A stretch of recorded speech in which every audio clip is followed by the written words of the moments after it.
سلام، من میترا خامسی هستم، پیشتی آموزش پزشکی.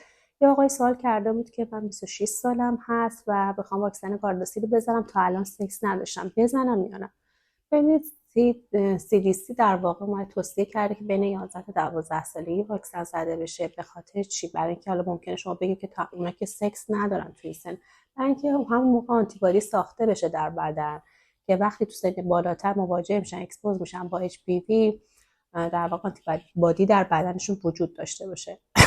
و تاییدم شده این واکسن تا 26 سالگی هم زده بشه، خوب هست. حتی تا 40 سالگی، از 26 تا 40 سالگی، حالا اگر سکس نداشته باشن، ولی تاثیرش کمتره، چون قبول کنید دیگه تا 26 29 سالگی دیگه همه با این واکسن اکسپوز شدن دیگه. کسی رابطه داشته به هر حال قرار بوده وارد بدنش بشه. من اینه که واقعا هیچ گونه سکس، منظور از سکس فقط واژینال نیست، سکس دهانی هست، دستی هست،